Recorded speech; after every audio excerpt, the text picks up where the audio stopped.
Okay, so we're back at this Craftsman that I got. We bought this one pretty cheap.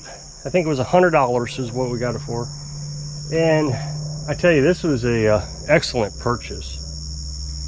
Now, we've sold 2 other Craftsman. One I got for free and it took a lot of work and was complete rebuild. Another one just needed a head gasket. So quite a bit of work and money involved in this, those. But this one, it just needed a switch for the key and a belt for the deck. That's all it needed. This thing runs fantastic. Now, once we get the belt on, we may learn that there's some deck issues. Craftsman has a tough time with the decks, I tell you. But regardless, hopefully it'll be all right. The guy seemed to be very honest about the whole thing. We got the battery charged up, so we didn't even lose any money on the battery. I painted the dashboard, painted the back end, kind of, because that was really rusted. So today, all we got to do is remove the deck, put the belt on, and hopefully we can get this thing up for sale. We'll see. So taking the deck off is like my worst chore. I really don't like doing it, but I tell you, the more I do it, the less I dread it, I guess. Got to just dig up underneath here and get all the pins off. Husqvarna is the worst because they got those new pins that require you have to dangle it. Okay, this bracket, I think you can see it, is notorious for breaking. I just welded one not too long ago on a different mower, and this one looks brand new. Even the bolts look new. So I'm betting that that's been replaced. So I took a pin out here, and then we'll take this pin out.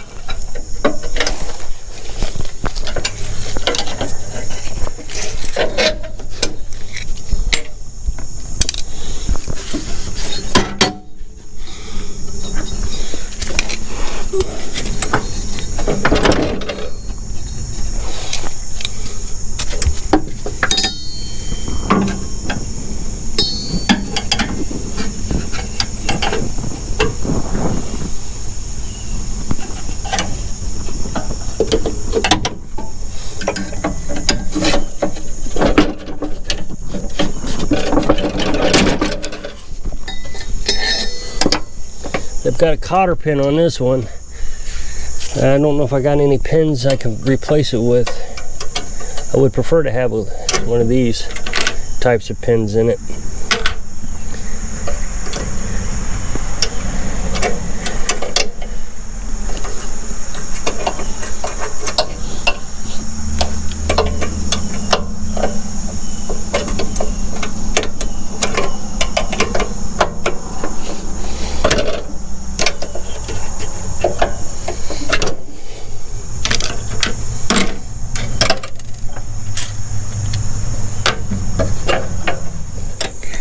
Thought I'd bring a light out to make it easier for you to see. So now we have to remove this cable pin, and they've got it on the wrong side, so this is going to be difficult.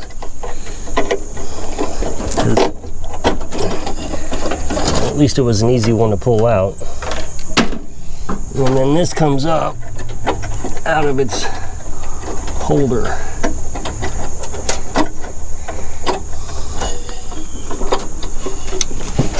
They don't have this assembled correctly, so it's not too easy to get out. There, same as the other side.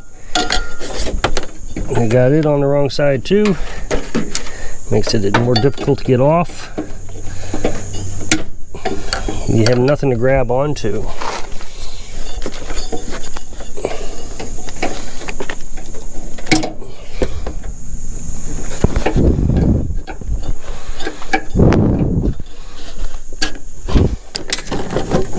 Not entirely sure you're going to be able to see this pin, but there's a pin right here too. That's the other end of the cable. So we got to take that pin off.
So this looks like a newer spindle on this side. At least a newer pulley, because this one's rusted over here. I don't see anything majorly wrong with anything here. It all looks pretty good.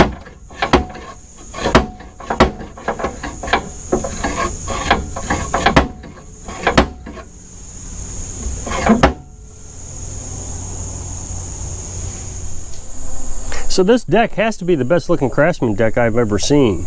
It's in really good shape. I mean, forget about the rust and the grass, but I mean, as far as functionality, this is a really good one. Now, I did notice one little problem that I think I can fix. So, it's got a bent blade. And the way you figure this out is you come over here and you can kind of maybe eyeball it or actually get a tape measure, and you can see that this is below the deck. But then when you bring this other end around, this is much higher than the deck. So I'm going to take these off because they're all chewed up. I want to make sure they're balanced. And I'm going to do something that is controversial on YouTube. Now, I know all the trolls who are experts on lawnmower maintenance because they saw videos. They're going to say that I shouldn't do this. I would like to bend it back. You watch some YouTubers and they tell you, yeah, bend it back. You watch other YouTubers, they tell you, no, don't do it. So, to me, I don't see the harm in bending it back as long as you're not heating it up. If you can figure out a way to just bend it. And what I do is I open up my tailgate on my truck. And I got that gap there. Now, if you had a vise or something like that, you could do that too. I always find that the vise, the bench falls over, you know, something. But with that tailgate, you can put it in between the gap of the bed and the tailgate, and you can pull that, and it bends it back pretty effectively, and you put a lot of strength behind it. So that's what I'm going to do, and I'm going to sharpen these up also.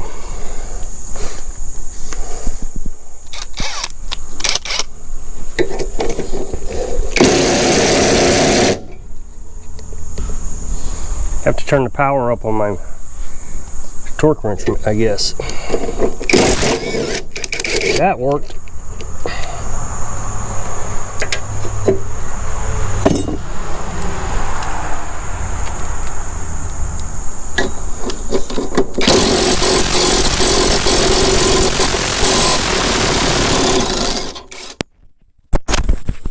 All right, so put this on. Let's see.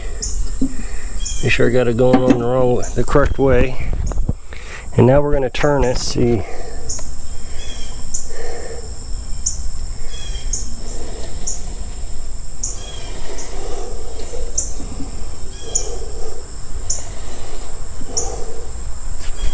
I think we got it.